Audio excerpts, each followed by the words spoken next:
Hi வணக்கம்.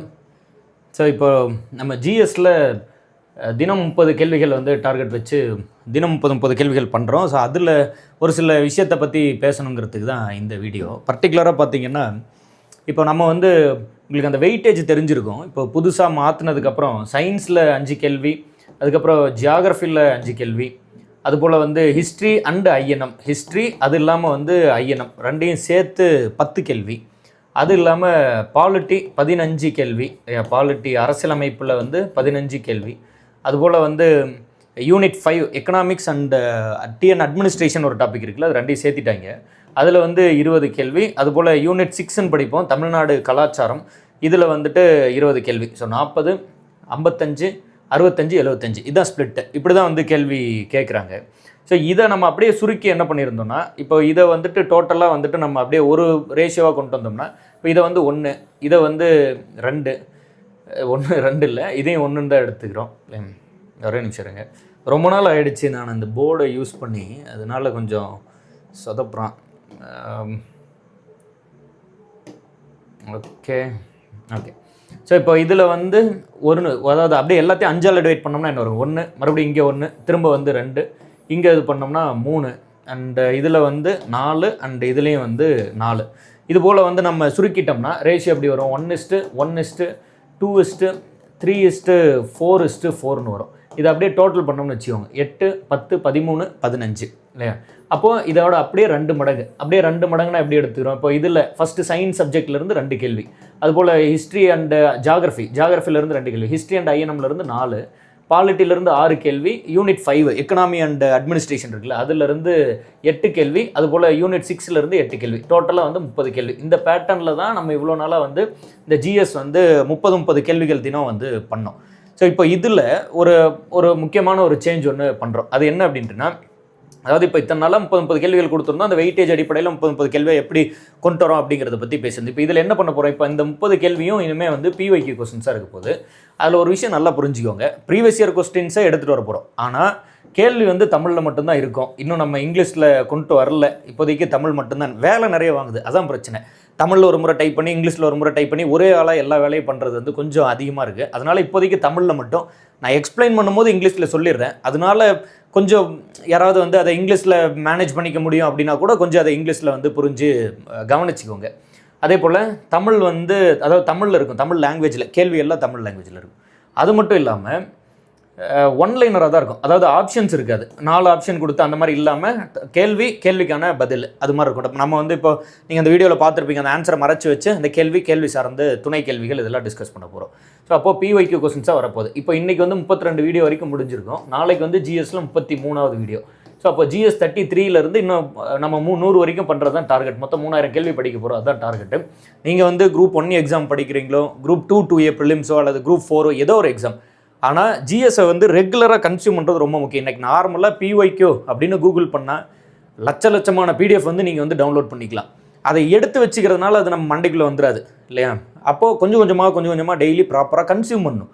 கரெக்டாக கொஞ்சம் கொஞ்சமாக அதை வந்து நீங்கள் ஃபீட் பண்ணிக்கிட்டே இருக்கணும். தினம் கொஞ்சம் கொஞ்சமாக அப்படியே போயிட்டே இருக்கணும். அதனால அதை நம்ம ஸ்ப்ளிட் பண்ணி, அதே சமயத்தில் ஒரு சப்ஜெக்ட், இப்போ இன்றைக்கி நான் பாலிட்டி மட்டும் படிக்கிறேன், ஹிஸ்ட்ரி மட்டும் படிக்கிறேன்னு இல்லாமல் ஒரே ஒரு சப்ஜெக்டாக போயிடக்கூடாதுங்கிறதுனால எல்லா சப்ஜெக்ட்டுக்கும் வெயிட்டேஜ் கொடுத்து தான் நம்ம 30 கேள்வியாக கொண்டு வரோம். ஸோ அப்போது தினம் 30 கேள்வியாக எல்லா சப்ஜெக்ட்டும் எப்படி கேள்வி பரீட்சையில் கேட்பாங்களோ அந்த வெயிட்டேஜ் அடிப்படையிலேயே படிச்சுக்கிட்டே வரும்போது அது வந்து உங்களுக்கு மிக பயனுள்ளதாகவும் ரொம்ப யூஸ்ஃபுல்லாகவும் இருக்கும்.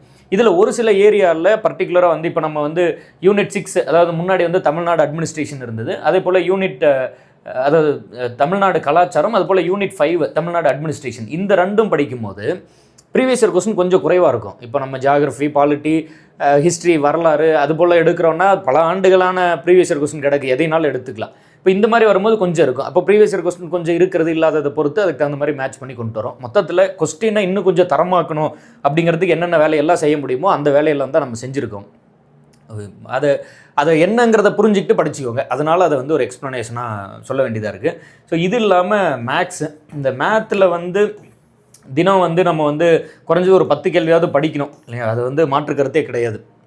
டெய்லி படிக்கணும். ஒரே நாளில் உட்காந்து 200 சம் பார்க்குறத விட தினம் 10 சம்மாக நீங்கள் வந்து 10 நாள் பார்த்துட்டு வந்துட்டிங்கன்னா அது ஏற்படுத்துகிற இம்பேக்ட் ரொம்ப பெருசு. அதனால் அது மாதிரி தினம் 10 மேக்ஸிமமாக வந்து தினம் 10 கணிதம் அப்படின்னு சொல்லி ஒரு பிளேலிஸ்ட்டாக க்ரியேட் பண்ணி டெய்லி 10 கொண்டு போகிறது ஒரு டார்கெட் இருக்குது. மேபி இன்றைக்கி இருந்து இல்லைனா நாளையிலேருந்து நம்ம வந்து ஸ்டார்ட் பண்ணிடலாம். மேக்ஸிமம் இன்னையிலேருந்து அந்த வீடியோ வந்து பப்ளிஷ் ஆக ஆரம்பிச்சிடும். ஸோ அப்போது தமிழ் தினம் 70 கேள்வி படிச்சிடறோம்.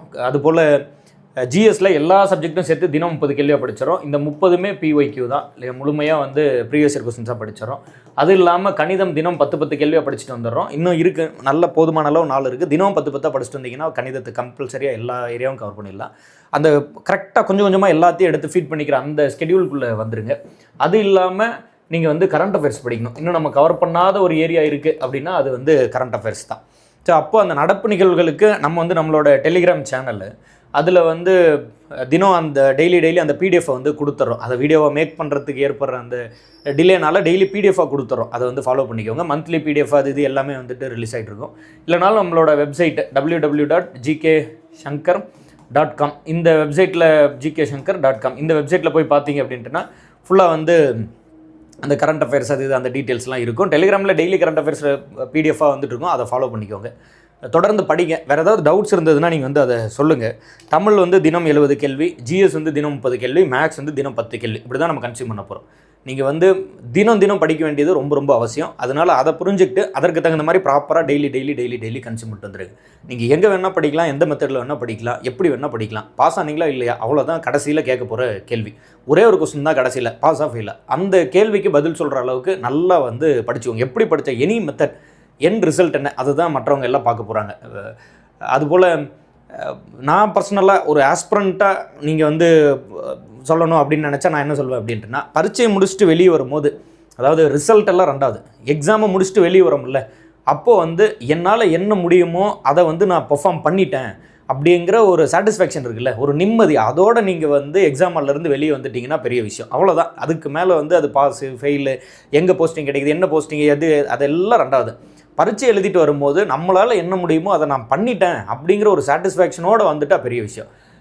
இன்னும் கொஞ்சம் நல்லா பண்ணியிருக்கலாமோ, இன்னும் கொஞ்சம் முயற்சி பண்ணியிருந்தால் இன்னும் கொஞ்சம் நல்லா பண்ணியிருக்கலாமோ அப்படிங்கிற ஒரு ரெக்ரெட்டோட, ஒரு வருத்தத்தோட எக்ஸாம் விட்டு வெளியே வராதிங்க. அந்த தப்பை மட்டும் பண்ணுங்க. உங்களுக்கு நீங்கள் உண்மையாக இருங்க, உண்மையாக உழைச்சிருங்க. வேகன்சி அதிகம் வரட்டும், குறைவாக வரட்டும், எது எப்படி வேணால் இருக்கட்டும், நம்ம வேலையை நம்ம ப்ராப்பராக செஞ்சிட்டோம் அப்படிங்கிற ஒரு நிம்மதி இருந்தாலே அதுவே ஒரு பெரிய விஷயம்.